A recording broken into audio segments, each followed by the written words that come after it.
በመበታተኑ ለትንሽ ገንዘብ ሲል ለነሱ ሰጠኝ። እዛ ድርጅት ውስጥ ለ15 ዓመት በግድ የጉልበት ስራ ሲሰራ ከቆዩ በኋላ ፖሊስ ደረሰባቸው። ድርጅቱን አፍርሶ ባለቤቶቹን ሲያስራቸው እኔም ነፃ ወጣሁ። ከዛ ከወጣሁ ጀምሮ እናቴ ትኖራለች ብዬ የማስብበት ቦታ ሁሉ ፈለኳት፣ ግን ላገኛት አልቻልኩም። አሁን እንኳን ተስፋ ቆርጫለሁ። ምናልባትም እንዳንቺ እናት የኔም እናት ሞታ ይሆናል። ታው እንደዛ ይባልም። እናቴ ሁሉም ነገር ነበረች። አሁን ላይ አንድ እንኳን የኔ የምለው ሰው የለም። ብቸኛ ነኝ። ባለፈው የተናገርኩሽ የምር ቃልና እናቷን ለማጣላት የሞከርሽ መስሎኝ ነበር። በጣም ይቅርታ። ኧረ ችግር የለውም። አንተና እናትህን የነጣጠላችሁን ሰው ያገኘው? አዎ አግኝቼዋለሁ። በጣም ቅርቡ ነኝ። ግን ያስፈልገው የነበረውን ስጦታ ልስጥህ። ማለት ምንድነው ደግሞ እሱ? እናትህ በሕይወት አለች። ምን?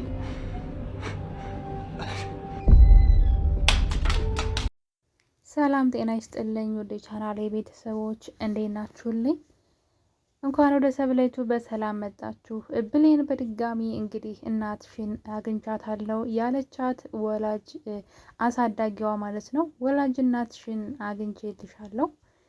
ድሮ ከነበረችበት ሰፈር ከአረብ ሀገር 10 ዓመት ቆይታ ተመልሳ መጣ እዛ ቤት ገዝታ እየኖረች ነው። እናም ብሌን የምትባል ልጅም እየፈለገች ነበር ልጇን።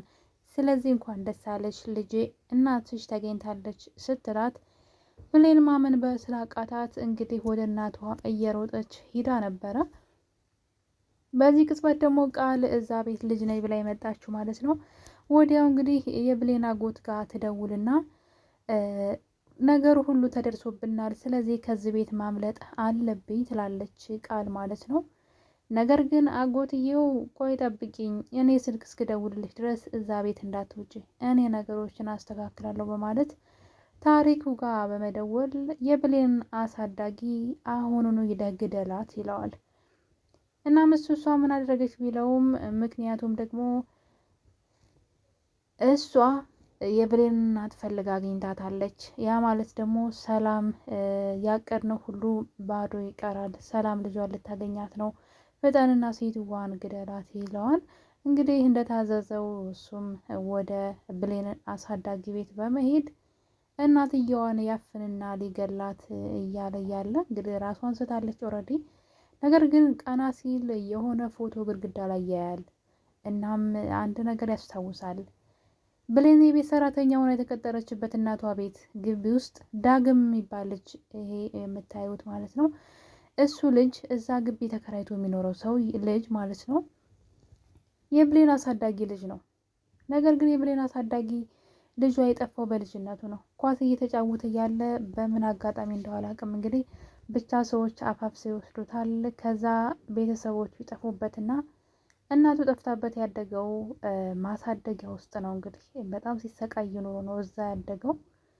ካደገ በኋላ ግን እዚህ የብሌን አጎት ነበር ለዚህ ነገር ሁሉ ተጠያቂው። ስለዚህ እዚሁ ግቢ ራሱን ደብቆ ማለት ነው ማንነቱን ደብቆ ተከራይቶ መኖር ይጀምራል። የገባው እዚህ ቤት የእናቱን አድራሻ ለማግኘት ነው። ሰውየው ግን በልጅነቱ ስለነበረ ለድርጅት የሸጠው ረስቶታል፣ አያውቀውም። ልጁ አድጓን ኦልሬዲ ትልቅ ሰው ሆኗልና እንግዲህ ነገር ግን የሆነ ጊዜ ታሪኩና የብሌን አጎት እንደሚተዋወቁ ያውቃል። ዳግም ማለት ነው። እናም ያን ታሪኩ የሚባለው ልጅ አንድ ጊዜ እግሩ ስር ተደፍቶ የእናቱን ፎቶ እያሳየው እባክህ እናቴን ያኔ ልጅ እያለው ነበረ የተለየዋት፣ ይሄ ነው ፎቶዋ፣ እባክህ የምታውቃት ከሆነ ይሄ ሰውዬ ብሌን አጎት ማለት ነው። ስሙ ብዙ አልተያዘልኝም፣ ወይም ደግሞ አቶ ለይኩን ነው እንግዲህ በሌላኛው በኑሐሚን ድራማ ላይ የሚሰራው አቶ ለይኩን ሆኖ እሱ ነው ከቤተሰቦች ከእናቴ ነጥሎኝ የቀረው። ስለዚህ እሱን ሰውዬ ተከታተለውና እሱ ስለ እናቴ ያውቃል ብሎ እግሩ ስር ተደፍቶ ለምኖት ነበር። ያንን ቀን አስታወሰ ታሪኩ። የእናትየዋን ፎቶ ሲያይ ዳግም ያሳየው ፎቶ ጋር ተመሳሰለበት። ታሪኩ ደግሞ የብሌንና አጎት በጣም ነው የሚጠላው፣ ሊበቀለው ይፈልጋል። ያው በቃ ተነስቶ ሄድ ከሌን ግደል ከሌን እንዲህ አድርግ እያለ የሚያዘው ነው። የሚያዘው ደግሞ የሆነ መረጃ ስለያዘበት ነው። ስለዚህ አንድ ነገር ተደራደሩ ከታሪኩ ጋርና ዳግም ማለት ነው። ዳግም እዛ ግቢ ተከራይተ ስለምትኖር ከብሌን አጎት ማለት ነው ፋይሉን ሰርቀህ ታመጣለህ፣ እኔ ደግሞ እናትህን አገናኝሃለሁ ይለዋል። ምክንያቱም የብሌን እናት አሳዳጊ ካፈናት በኋላ ቀና ብሎ ፎቶውን ሲያይ ዳግም ያሳየው ፎቶ ጋር ተመሳሳይ ነው። እናም እንደገና ራሷን ስታ ስለነበረ ውሃ የደፋባትና እንድትነቃ ያደርጋታል። ከነቃች በኋላ እዛ ፎቶ የማን እንደሆነ ሲጠይቃት የኔ ነው ትላለች። እሷም እንግዲህ ልጅሽ ዳግም በህይወት አለ ይላታል።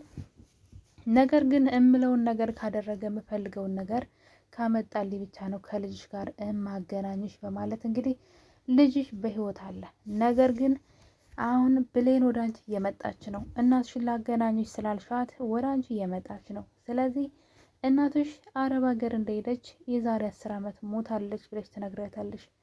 ያለዛ ግን ብሌንና እናቷን ካገናኘሽ ልጅሽን እገለዋለሁ ብሎ ያስፈራራታል። እንግዲህ የብሌንን አሳዳጊ ደግሞ ለዘመናት ለ18 ዓመት ሙሉ ልጇን ስትጠብቀው አለ በህይወት ሞቷል እያለች ስታለቅስ የኖረች ሴት ናት።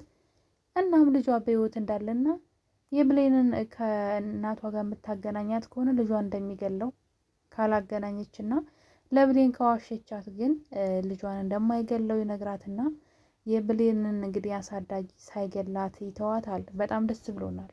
እውነት ለመናገር በጣም ከፍቶን ነበረ የብሌን አሳዳጊ ትሞታለች ብለን፣ ነገር ግን እንግዲህ ተርፋለች። ብሌንም እንግዲህ ወደ እናቷ ወደ አሳዳጊዋ ስትሄድ አሳዳጊዋ መርዶ ነው የነገረቻት። እናቷ በህይወት እንደሌለችና እዛው አረብ ሀገር እያለች እንደሞተች ስትነግራት ብሌን እያለቀሰች ተመልሳ ወደ ቤት ትሄዳለች ማለት ነው። ወደ ምትሰራበት ቦታ ነው ሄደችው፣ ወደ እናቷ ወላጅ እናቷ ሰላም ቤት ማለት ነው። ያው ባታውቃትም እና እዛ ሲሄዱ እንግዲህ ምን ሆነሽ ነው ይሏታን ስታለቅስ። እንደምታዩት ዳግም እዚህ ጋር ማለት በነገራችን ላይ ብሌንና ዳግም እንግዲህ የአንድ ሰው ልጆች ናቸው ማለት በስጋ ባይገናኙም ብሌንን የምታሳድጋት ሴት የዳግም እናት ናት። ዳግም ደግሞ እንግዲህ አያውቅም። ብሌንንም እዚህ ቤት ሰራተኛ ሆና ነው ያገኛትና በጣም ደስ የሚል መገጣጠም ነው። እንግዲህ ሁለቱ ደግሞ በፍቅር አብረው ከሆኑ ነገሮች ቶሎ መፍትሄ ይገኝላቸዋል ብዬ አስባለሁ። ሁለቱም አንድ አይነት ሰዎች ናቸው እና እንግዲህ እያለቀሰች ስትመጣ እያባበሏት ጥያቄ ምን ሆነች ነው ብለው ሲሏት እናቴ ሞተችብኝ ትላለች። በዚህ ቅጽበት እንግዲህ ቃል ምንም አልገባችኝም ማለት ተንኮል እየሰራች ነበር እዛ ቤት። ነገር ግን ዛሬ ለብሌን ስታዝንላት አየው። የብሌን አጎት ጋር ደውላ የብሌን አሳዳጊ የገደልካት አንተናል፣ ይሄ ያንተ ስራ ነው አይደል አለችው ተናዳ። አዎ ምን ነው ደስ አላለሽም እንዴ ሲላት ውስጧ በንዴት ሆኖ ግን የሆነ ብቻ አላቅም ቃል ምን እንዳሰበች አላቅም፣ ደስተኛ አይደለችም። የብሌንን አያት እና ማነው አሳዳጊ በመሞቷ ደስተኛ አይደለችም። ምክንያቷን ባላውቅም እናም እንግዲህ በዚህ ሁኔታ እያሉ ብሌን ስለ እናቷ አሟሟት እንግዲህ ለዳግም እየነገረችው ነበረ። የዛሬ 10 ዓመት አረብ ሀገር ሂዳ እዛ ነው የሞተችው፣ አዲስ አይደለም ትለዋለች። እንግዲህ አሁን ላይ አንዳንድ ፍንጮች መገኘታቸው የማይቀር ነው። ምክንያቱም ሰላም ወደ ቤት ስትመለስ ብሌን ለምን እንዳለቀሰች እና ታሪኳን ትጠይቃታለች።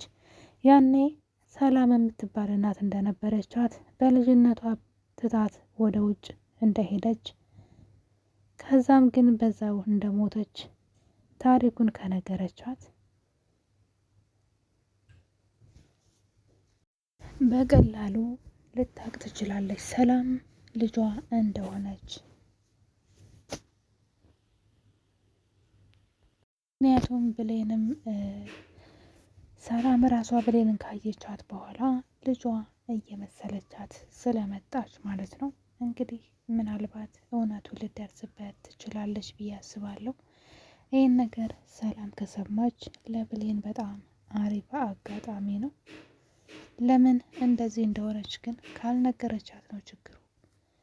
እና እንግዲህ ብሌን የገዛ እናቷ ቤት ተቀጥራ እየሰራች ነገር ግን እናቷ እንደሆነች በፍጹም አለማወቋ የብሌን አሳዳጊ ደግሞ ልጇን ስለካደቻት ውስጧ በጣም እያዘነ ይገኛል። የብሌን አጎት ግን በጣም ስግብግብና መጥፎ ሰው፣ ገንዘብ ወዳድ ነው። እንግዲህ ለገንዘብ ብሎ እናትና ልጁን አላይቶ እየኖረ ነው ማለት ነው። ዳግምና ብሌን ደግሞ በጣም እየተቀራረቡ ነው። ምናልባት ሁለቱ አብረው ሆነው ስለ ብሌን እናት ሊያውቁ ይችላሉ። በተለይ ዳግም ብዙ የሚያውቀው ሚስጥር አለ ስለ ብሌን እና ስለ እናቷ። በቅርቡ እውነቱ ይወጣል ብዬ ተስፋ አደርጋለሁ። በሌላ በአዲስ ቪዲዮ እስከምንገናኝ ድረስ ቸር ቆዩልኝ።